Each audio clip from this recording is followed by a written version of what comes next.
A tentativa de emplacar uma nova CPI contra o governo Bolsonaro, dessa vez em ano eleitoral. Uma tentativa de investigar suspeitas de ilegalidades no Ministério da Educação. Uma tentativa de uma oposição que reclama da falta de escrutínio de um governo que se diz imune à corrupção. Eu sou Antônio Mami e esse aqui é o Durma Com Essa, o podcast de notícias do Nexo.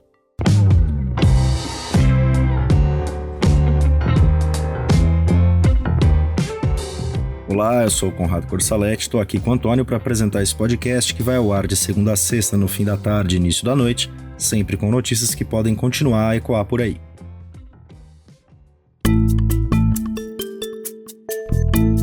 Segunda-feira, 11 de abril de 2022, dia em que o senador Randolfo Rodrigues, da Rede do Amapá, disse isso aqui durante uma entrevista à Rádio CBN.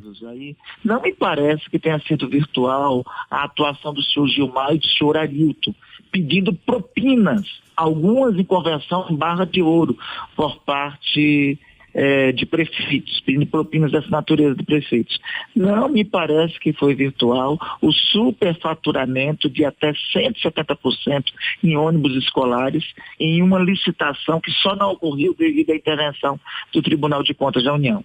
Não me parece que foi virtual o golpe de 1 bilhão e 600 milhões de reais da vacina Covaxin, que estava prestes a ocorrer se não fosse o depoimento corajoso de um servidor público e dos irmãos Miranda, naquele caso.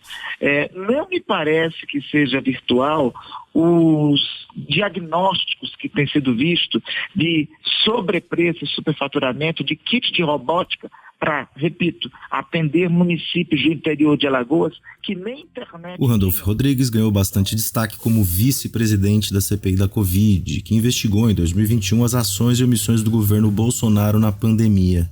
E agora, o senador da Rede do Amapá está tentando emplacar uma nova comissão parlamentar de inquérito, a CPI do MEC.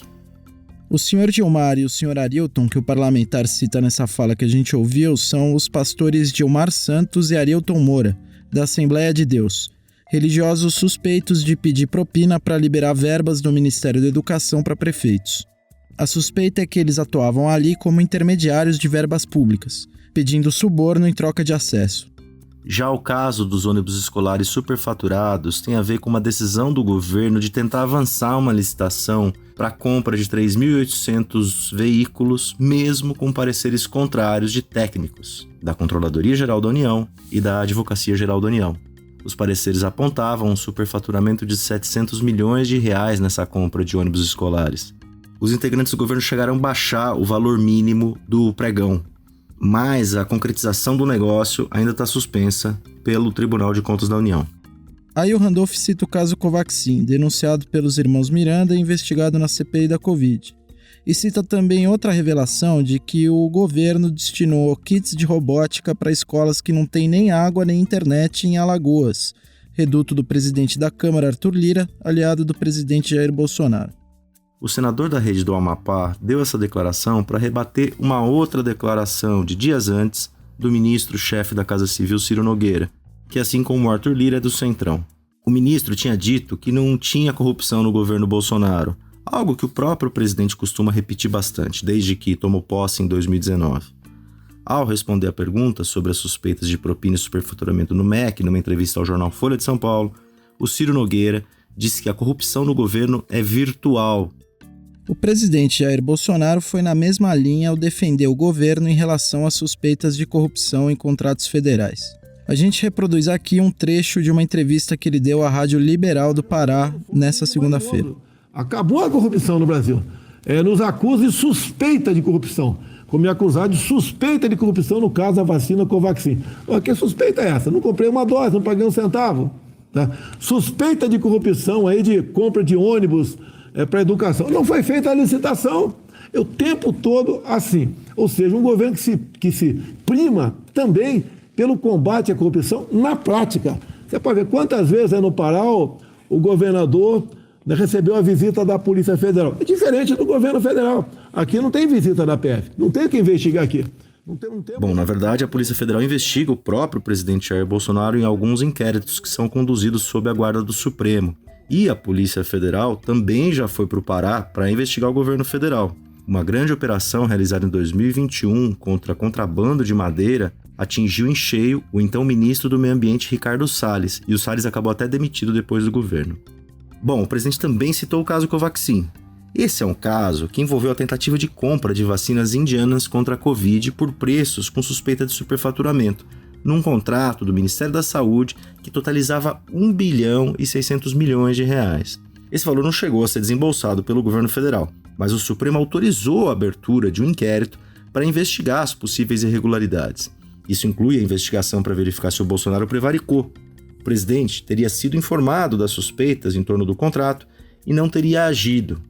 Um relatório da Polícia Federal isentou o Bolsonaro de responsabilidade, disse que não é função do presidente da República relatar suspeitas em seu governo, mesmo tomando conhecimento delas. O Procurador-Geral da República, o Augusto Aras, pediu o arquivamento do inquérito com base nessas conclusões da Polícia Federal. Mas a ministra Rosa Weber, relatora do caso no Supremo Tribunal Federal, negou esse pedido e manteve o caso aberto. Nas suspeitas envolvendo os pastores do MEC, o Milton Ribeiro, que era ministro da Educação, chegou a ser gravado dizendo que priorizava pedidos que viessem de amigos dos religiosos por ordem direta do Bolsonaro. Assim como o Salles, o Ribeiro também caiu, em meio à pressão da oposição e até de aliados do governo. Um ponto em comum envolvendo todas essas suspeitas do MEC é de onde sai o dinheiro. Trata-se do Fundo Nacional de Desenvolvimento da Educação, o FNDE, que ajuda a bancar o funcionamento do ensino básico nos municípios brasileiros. O fundo é presidido desde 2020 pelo Marcelo Lopes da Ponte, que foi chefe de gabinete do Ciro Nogueira, ministro que falou em corrupção virtual no governo. O Ciro é um senador licenciado pelo PP, o Progressistas, de Piauí. O ministro é um dos principais nomes do Centrão, assim como Lira, que também é do PP. E o Centrão é um grupo de parlamentares de diversos partidos que costuma se unir para aumentar seu poder de barganha diante do governo da vez. Além do PP, outros partidos mantêm influência no fundo. O diretor de ações educacionais é o Garigan Amarante, que foi indicado ao cargo por Valdemar da Costa Neto, presidente do PL, partido do Bolsonaro e também do Centrão. Já a diretoria de Gestão, Articulação e Projetos Educacionais está com Gabriel Vilar, que foi indicado pelo Republicanos, partido ligado à Igreja Universal do Reino de Deus e também do Centrão. Os três partidos compõem a aliança que sustenta o presidente no Congresso e deve ajudá-lo na tentativa de reeleição. E esses dois diretores, o Amarante e o Vilar, compraram carros que custam até 30 vezes o seu salário. Compraram esses carros depois de assumirem os seus cargos no FNDE. A revelação foi feita pelo Estadão e os dois gestores negaram irregularidades. Os outros citados em todas essas suspeitas também negam ter cometido irregularidades. Na entrevista do Randolph à rádio CBN, o senador usou essas revelações para chamar o Ministério da Educação de, abre aspas, balcão de negócios do Centrão, fecha aspas. E é por isso que ele diz que quer abrir a CPI do MEC. Mas, para abrir essa CPI, ele precisa coletar assinaturas para instalar a comissão. Na sexta-feira, dia 8 de abril, o Randolph chegou a dizer que tinha as 27 assinaturas necessárias para instalar a CPI no Senado. O presidente da Comissão de Educação, o senador Marcelo Castro, do MDB de Piauí, chegou a dizer que a abertura da comissão era inevitável. Mas aí 3 senadores desistiram da CPI, pediram para tirar a assinatura deles do requerimento. Um desses senadores é o Everton Rocha, do PDT do Maranhão. Ele disse que mudou de ideia após concluir que a CPI, abre aspas, caminharia numa linha tênue entre a necessária apuração de corrupção no governo e a exposição de parte da comunidade evangélica que busca recursos para os seus negócios, fecha aspas. Já os outros 2 senadores desistentes, o Stevenson Valentim, do Podemos do Rio Grande do Norte, e o Oriovisto Guimarães, do Podemos do Paraná, usaram um mesmo argumento para explicar por que desistiram de assinar o requerimento da CPI. Eles disseram que a realização de uma comissão parlamentar de inquérito em ano eleitoral, ou seja, em 2022, quando em outubro os brasileiros vão para a urna, pode servir como palanque político para a oposição. Já uma 4ª senadora, a Rose Freitas, do MDB do Espírito Santo, disse no domingo que a sua assinatura estava lá no requerimento, mas ela não tinha assinado, que aquilo tinha sido fraudado. Um dia antes de dar essa declaração, ela esteve reunida com o Ciro Nogueira, o ministro da Casa Civil e padrinho do presidente do FNDE.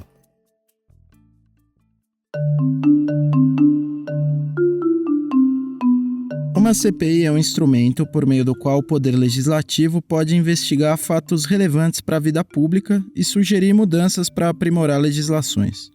Já entraram na mira de CPIs no Congresso Brasileiro temas como o derramamento de óleo no Nordeste, o rompimento da barragem de Brumadinho, o uso de recursos do BNDES, denúncias de irregularidades na Petrobras e, mais recentemente, a gestão federal de combate à pandemia de Covid-19.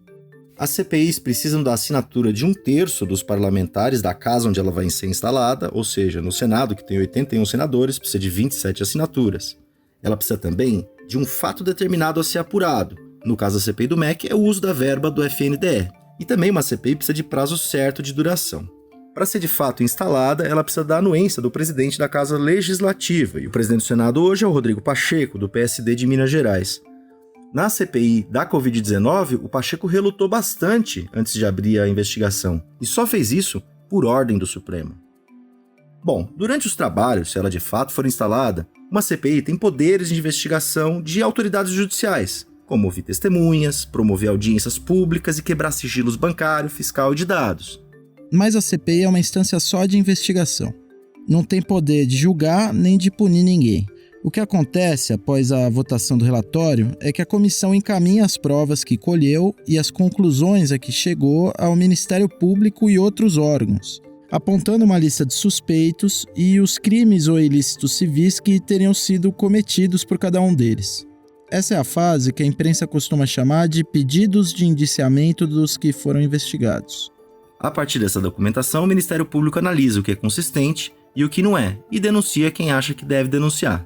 No caso da CPI da Covid, pouca coisa avançou desde que o relatório final da comissão que investigou as ações e omissões do governo na pandemia foi entregue. No caso do presidente da República, de ministros, de congressistas, de pessoas com fórum privilegiado no Supremo Tribunal Federal, a instância do Ministério Público que faz essa análise é o órgão de cúpula da instituição, a Procuradoria-Geral da República. Esse órgão está sob a chefia do Augusto Aras, que assumiu o cargo em 2019. E desde então, Aras vê se multiplicarem as acusações de parcialidade e omissão diante de potenciais irregularidades do governo. Isso veio forte devido à inação com relação ao relatório da CPI da Covid. E também se dá por causa da sua conduta em outras investigações, sobre ataques do presidente e seus apoiadores a outros poderes e também ao sistema eleitoral. O impacto e a repercussão de uma CPI depende bastante da conjuntura em que ela está instalada. Num ambiente em que os órgãos investigativos são muito atuantes, elas tendem a se ofuscar. Se a Procuradoria-Geral, por exemplo, tem uma atuação forte, as comissões perdem força. Se não, elas ganham uma relevância maior. A oposição diz que está propondo essa CPI do MEC porque considera que as suspeitas não vão ser investigadas pelo Aras. E a oposição também acha que, por meio de instrumentos como a quebra de sigilos, é possível aprofundar a apuração desses casos. Mas além dessa conjuntura institucional, tem outro contexto que é muito relevante, que é o fato da gente estar em ano eleitoral. E é isso que os políticos da situação atacam quando vão se opor à criação da CPI. Por exemplo, vou citar aqui um tweet do Ciro Nogueira. Abre aspas. O pedido da CPI, apenas com disse-me-disse sem provas, só tem um fato determinado. A tentativa do coordenador da campanha de Lula de atacar o presidente Bolsonaro em ano eleitoral. Fecha aspas. Ele está citando aí o fato do Randolph integrar a coordenação da campanha do ex-presidente, que tenta voltar ao poder pelo PT. Então, é uma CPI com um potencial muito grande, um potencial de causar muitos estragos no governo e abala o discurso de não corrupção e é um outro discurso do governo de sempre focar no combate à candidatura do, até agora, seu principal adversário, o ex-presidente Lula, o ataque à questão da corrupção dos governos petistas. Então é uma CPI que pode complicar muito a vida do governo. Esse que você ouviu é o Fernando Molica, que é comentarista da CNN Brasil, num comentário feito na sexta-feira, 8 de abril. Ele fala sobre como uma CPI com foco na corrupção do governo federal pode afetar o discurso de campanha do Bolsonaro. Lembrando que uma CPI aberta agora, entre abril e maio, pode se estender até o segundo semestre, já que o prazo mínimo de duração de uma comissão é de 90 dias. E lembrando ainda que esse prazo pode até ser prorrogado. Se a CPI não reunir o número mínimo de assinaturas, os senadores de oposição têm um plano B. Ele foi relatado pela jornalista Ana Flor do portal G1. A ideia é transferir a apuração para a Comissão de Educação do Senado, onde já foram depor alguns dos envolvidos nas suspeitas de irregularidades. É uma alternativa mais fraca do que a CPI, mas seria uma forma de manter o assunto aceso.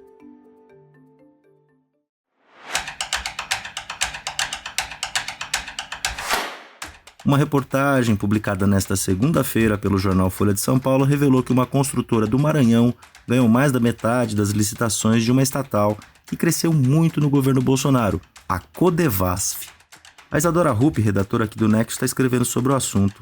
Isadora, o que é a Codevasf e quem comanda essa empresa hoje? A Codevasf é a Companhia de Desenvolvimento dos Vales do São Francisco e do Parnaíba, uma estatal fundada em 1974 durante a ditadura militar. A empresa foi criada com o objetivo de fomentar o desenvolvimento nas áreas da bacia desses dois rios, por meio de obras de abastecimento de água, por exemplo. A Codevasf cresceu muito nos últimos anos. Uma lei assinada pelo presidente Jair Bolsonaro em 2020 aumentou a área de atuação da companhia para 15 estados, contemplando 36% do território nacional, incluindo regiões das bacias de outros rios. A estatal é vinculada ao Ministério do Desenvolvimento Regional e foi uma das primeiras a serem ofertadas ao Centrão desde que o Bolsonaro sacramentou a sua aliança com o grupo parlamentar. O presidente da companhia é o Marcelo Moreira, que foi indicado pelo grupo. Além disso, a empresa também conta com gestores que comandam superintendências regionais. Em Alagoas, por exemplo, o superintendente é o João José Pereira Filho, que é primo do Arthur Lira, presidente da Câmara. Isadora, quais foram as revelações trazidas pela Folha? Além de programas voltados para abastecimento de água, a companhia também trabalha com reforço de infraestruturas urbanas e é aí que entra a reportagem da Folha de São Paulo. A Ingefor é uma construtora do Maranhão e foi ela que venceu as licitações no valor de 620 milhões para pavimentar as estradas via Codevasf. A construtora ganhou 53 das 99 concorrências em 2021. Segundo a Folha, a empresa participava das licitações ou sozinha ou com a concorrência de uma empresa de fachada. Essas licitações aconteceram por meio de pregão eletrônico, uma modalidade simplificada de concorrência que tem sido usada pelo governo para dar vazão aos recursos de emendas parlamentares, por meio das quais os deputados e senadores levam dinheiro federal a seus redutos eleitorais. Por ser um modelo mais simples, o pregão dá mais margem para irregularidades do que outros tipos de licitação. A Folha, inclusive, viajou ao Maranhão e encontrou muitas das estradas licitadas em estado precário. O jornal também revelou que a Ingefor fez reuniões sem registros em atas com o ex-ministro do Desenvolvimento Regional, Rogério Marinho, com o ex-presidente do Senado, Davi Alcolumbre, e com o presidente da Codevasf, Marcelo Moreira.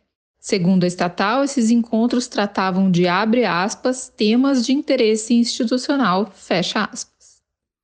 Obrigado, Isadora. Esse texto você pode ler em nexojornal.com.br.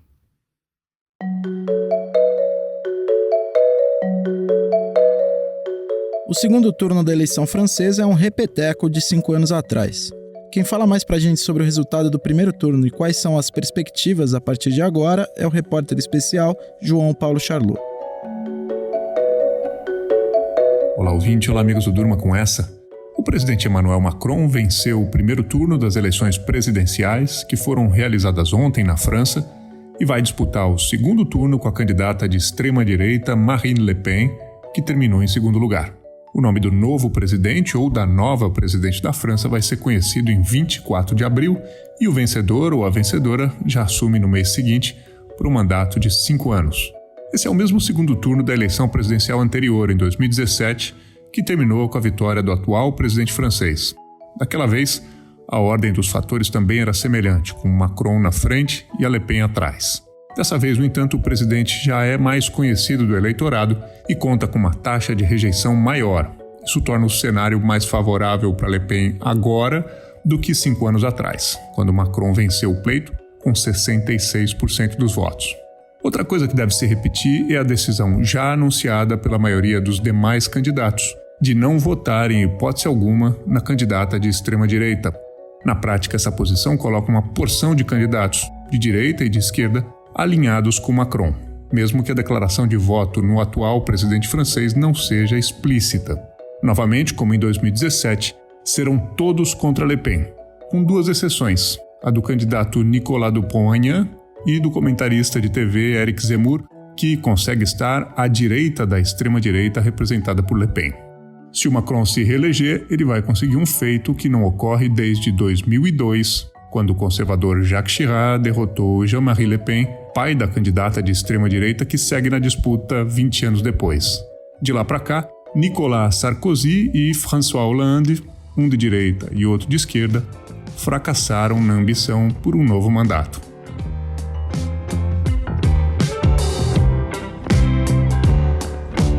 Da tentativa da oposição de emplacar uma CPI do MEC em ano eleitoral, passando pelas suspeitas em licitações de uma estatal controlada pelo Centrão, até chegar no resultado do primeiro turno das eleições francesas, durma com essa.